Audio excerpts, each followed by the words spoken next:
Love with God channel daily gospel. Mark நற்செய்தியிலிருந்து வாசகம். அதிகாரம் 5 இறைவார்த்தைகள் 1 முதல் 20 வரை. அவர்கள் கடலுக்கு அக்கரையிலிருந்த கெரசேனர் பகுதிக்கு வந்தார்கள்.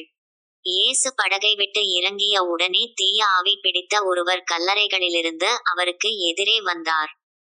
கல்லறைகளே அம்மனிதரின் உறைவிடம். அவரை எவராலும் ஒருபொழுதும் சங்கிலியால் கூட கட்டி வைக்க முடியவில்லை. ஏனெனில் அவரை பல முறை விலங்குகளாலும் சங்கிலிகளாலும் கட்டியிருந்தோம். அவர் சங்கிலிகளை உடைத்து விலங்குகளை தகர்த்து எறிந்தார். எவராலும் அவரை அடக்க இயலவில்லை.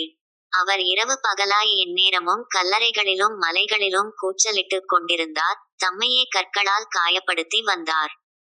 அவர் தொலையிலிருந்து இயேசுவைக் கண்டு ஓடிவந்து அவரை பணிந்து, இயேசுவே, உன்னத கடவுளின் மகனே, உமக்கு இங்கு என்ன வேலை?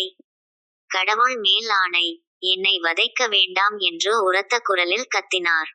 ஏனெனில் இயேசு அவரிடம், தீய ஆவியே, இந்த மனிதரை விட்டுப் போ என்று சொல்லியிருந்தார். அவர் அம்மனிதரிடம், உம் பெயர் என்ன? என்று கேட்க அவர், என் பெயர் இலேகியோன், ஏனெனில் நாங்கள் பலர் என்று சொல்லி, அந்த பகுதியிலிருந்து தங்களை அனுப்பிவிட வேண்டாமென்று அவரை வருந்தி வேண்டினார். அங்கே மலைப்பகுதியில் பன்றிகள் பெருங்கூட்டமாய் மேய்ந்து கொண்டிருந்தன. நாங்கள் அப்பன்றிகளுக்குள் புகும்படி எங்களை அங்கே அனுப்பிவிடும் என்று தீய ஆவிகள் அவரை வேண்டின. அவரும் அவற்றுக்கு அனுமதி கொடுத்தார். பின் தீய ஆவிகள் வெளியேறி பன்றிகளுக்குள் புகுந்தன. ஏறக்குறைய 2000 பன்றிகள் அடங்கிய அந்த கூட்டம் செங்குத்து பாறையிலிருந்து கடலில் பாய்ந்து வீழ்ந்து மூழ்கியது.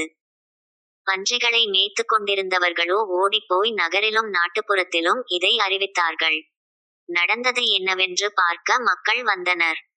அவர்கள் இயேசுவிடம் வந்தபோது, பேய் பிடித்திருந்தவர், அதாவது இலேகியோன் பிடித்திருந்த அவர், ஆடையணிந்து அறிவு தெளிவுடன் அமர்ந்திருப்பதைக் கண்டு அச்சமுற்றார்கள். நடந்ததை பார்த்தவர்கள் பேய் பிடித்தவருக்கும் பன்றிகளுக்கும் நேரிட்டதை அவர்களுக்கு எடுத்துரைத்தார்கள். அப்பொழுது அவர்கள் தங்கள் பகுதியை விட்டு போய்விடுமாறு இயேசுவை வேண்டிக்கொண்டார்கள். அவர் படகில் ஏறியதும் பேய் பிடித்திருந்தவர் தாமும் அவரோடு கூட இருக்க வேண்டும் என்று அவரை வேண்டிக்கொண்டார். ஆனால் அவர் அதற்கு இசையாமல், அவரை பார்த்து, உமது வீட்டிற்கு போய் ஆண்டவர் உம்மீது இரக்கம் கொண்டு உமக்குச் செய்ததையெல்லாம் உம் உறவினருக்கு அறிவியும் என்றார். அவர் சென்று, இயேசு தமக்குச் செய்ததையெல்லாம் தெக்கப்பொலி நாட்டில் அறிவித்து வந்தார். அனைவரும் வியப்புற்றனர். இது ஆண்டவர் வழங்கும் அருள்வாக்கு. இறைவா, உமக்கு நன்றி.